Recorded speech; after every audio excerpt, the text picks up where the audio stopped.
President Marcos ordered the suspension of Bureau of Corrections Director General Gerald Bantag over the death of the alleged middleman in the Percy Lapid slay case. Authorities also revealed that there were actually two middlemen involved in Lapid's killing. Brian Castillo with the big story. The Philippine National Police revealed that there were actually two people who allegedly served as middlemen in the killing of broadcaster Percy Lapid. One of them was the prisoner inside the new Bilibid prison, who died on October 18, just hours after the supposed gunman Joel Escorial was presented to the media. Confusion arose after authorities claimed earlier that the middleman in Bilibid has already been secured. Sinecure po natin yan at kaya nga po nagkakaroon po ng autopsy para malaman po kung anong tunay na nangyari dito sa isa. In a press conference on Friday, Justice Secretary Boying Remulla admitted that a lack of coordination between the DOJ and the PNP might have caused this unfortunate turn of events. Ang sa akin lang, sayang, if I was informed that we had to secure somebody inside Bilibid, that could have been done very early. Coordination is very important and there was probably a shortcoming there. Remulla is also blaming discrepancies with the name of the suspected middleman. Crisanto Villamor was the name the authorities got first based on the statement of Escorial. This name was used by the PNP to search for the middleman's whereabouts. But when this information was cross-checked with the carpeta or the list of persons deprived of liberty from the Bilibid, the name Crisanto Villamor was nowhere to be found. But there is one Jun Garcia Villamor who was imprisoned in the said facility. While based on a court ruling, a certain Jun Globa Villamor was also incarcerated in Bilibid after being convicted of murder, attempted murder, and violation of the Comelec gun ban. Per verification done by the Bureau of Correction, Remulla says the names Crisanto Villamor, Jun Garcia Villamor, and Jun Globa Villamor all refer to one person. No, we just have to reconcile yung age niya, yung cases niya, sa record niya sa PNP, tsaka sa record niya sa BJMP, record niya sa Bucor. But for the PNP, the name provided by the gunman holds a heavier weight. Pangalan na sinabi ng gunman ay yun po yung hinahanap pa. So that's still part of the investigation to establish the real identity.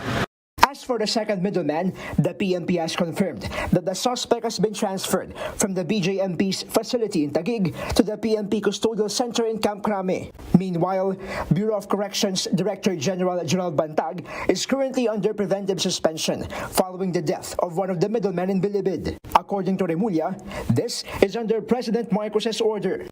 Former AFP Chief of Staff Gregorio Catapang Jr. will temporarily take Bantag's place. He asked me to preventively suspend Undersecretary, Director General Gerald Bantag of Bucor, so that there may be a fair, impartial investigation on the matter, so that all doubts will be put to rest that there are no sacred cows in this administration. For News 5, Brian Castillo, we are One News. Now, to talk to us more about these developments, we have with us on the line Bureau of Corrections spokesperson Gabriel Chaclag.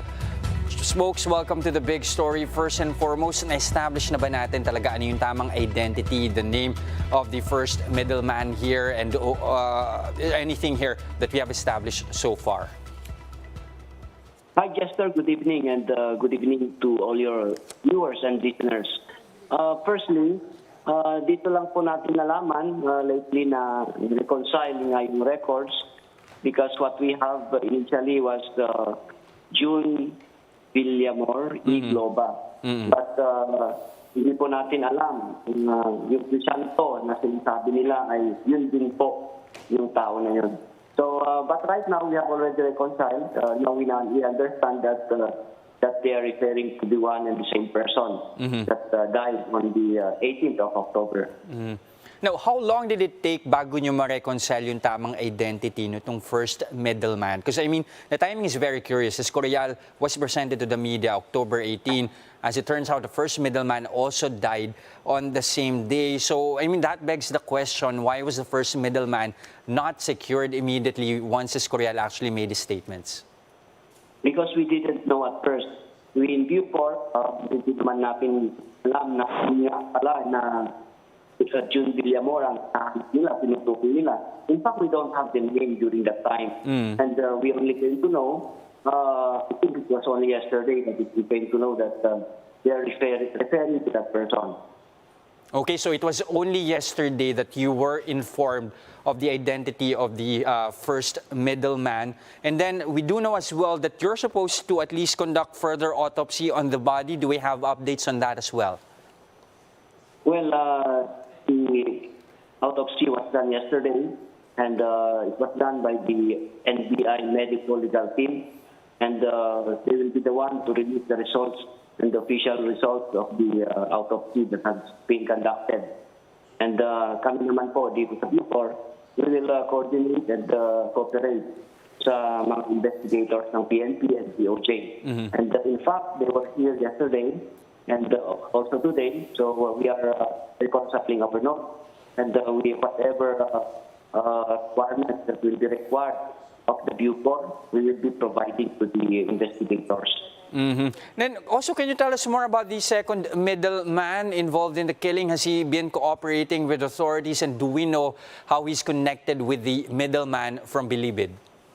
We have no information regarding that, Sir Jester, and but we are only aware the PDLs that are under our penitentiary at our agency.